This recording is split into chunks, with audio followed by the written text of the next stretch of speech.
নমস্কাৰ বৰ্তমান খবৰ হৈছে ব্ৰেকিং আৰু মেকিং কিন্তু আজি কোনো ধৰণৰ খবৰ নহয় ব্ৰেকিং আৰু মেকিংৰ দুনিয়াৰ পৰা আঁতৰি আজি এটি শিক্ষামূলক টপিকলৈ আগবাঢ়িছো অসমীয়া ব্যাকৰণৰ দশম শ্ৰেণীৰ ছাত্ৰ-ছাত্ৰীৰ বাবে আজি আলোচনা কৰিম পৰ্বৰ চৰণ 2 নম্বৰৰ বাবে পৰীক্ষাত প্ৰশ্ন আহিব পাৰে নাহিলেও ছন্দ বুজি পোৱাত সহায় কৰিব যেনেকৈ অংক কৰিবলৈ হ'লে নেওতাৰ প্ৰয়োজন যেনেকৈ নেওতা পৰীক্ষাত নাহে তাৰ পিছত নেওতা যথেষ্ট ইম্পৰ্টেণ্ট নেওতা আজিলে অংক কৰা যথেষ্ট অসুবিধা হ'ব ঠিক সেইদৰে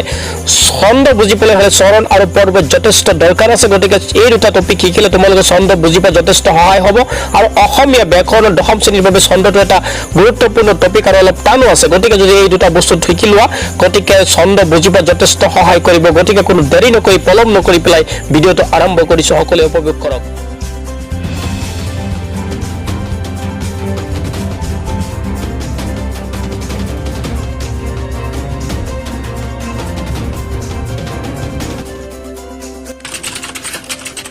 ইতিমধ্যে সকলোৱে গম পাইছা যে আলোচ্য বিষয় হৈছে পৰ্বৰ চৰণ অসমীয়া ব্যাকৰণৰ দশম শ্ৰেণীৰ ছাত্ৰ ছাত্ৰীৰ বাবে এটি গুৰুত্বপূৰ্ণ টপিক ছন্দ শিকিবলৈ হ'লে এই দুটা টপিক জানিবই লাগিব তেতিয়া ছন্দ বুজি পোৱাত যথেষ্ট সহায়ক হ'ব গতিকে প্ৰথমতে পৰ্বৰ ডেফিনেশ্যন সংজ্ঞাটো চাই লোৱা বিৰাম বা যতিয়া বিভক্ত কৰা ধ্বনি প্ৰবাহৰ সৰু সৰু অংশবোৰক পৰ্ব বুলি কোৱা হয় আকৌ কৈছোঁ বিৰাম বা যতিয়া বিভক্ত কৰা ধ্বনি প্ৰবাহৰ সৰু সৰু অংশবোৰক পৰ্ব বুলি কোৱা হয় ইয়াত উদাহৰণ এটা আছে হেৰা হেৰা বাটৰুৱা মৰমৰ ভাইহঁত নেৰিবা মোক এই মায়া বজাৰত ইয়াত দুটা ভাগত ভাগ কৰা আছে চাই লোৱা এটা বাটৰুৱা তাৰপিছত ভাইহঁত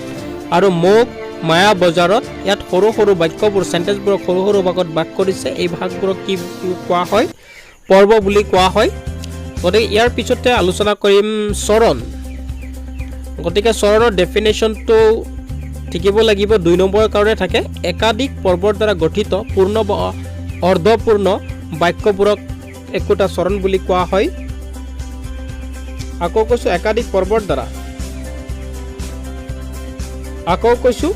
একাধিক পৰ্বৰ দ্বাৰা গঠিত পূৰ্ণ আৰু অৰ্ধপূৰ্ণ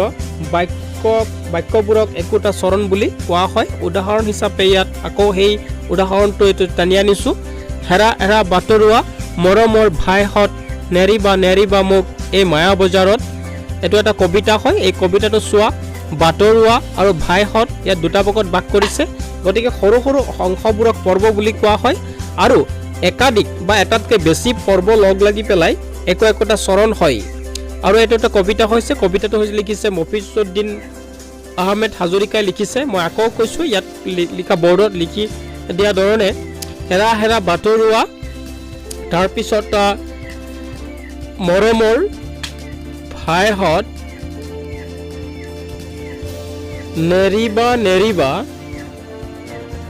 নেৰিবা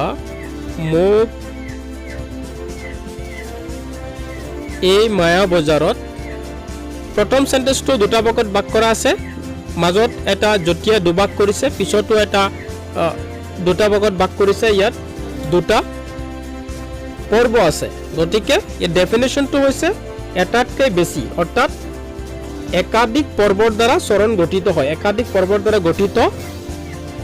অৰ্ধপূৰ্ণ বাক্যক একোটা চৰণ বুলি কোৱা হয়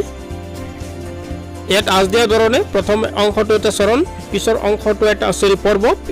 ইয়াতো প্ৰথম অংশটো মই য'ত লিখিছোঁ পৰ্ব পিছতো পৰ্ব গতিকে ইয়াত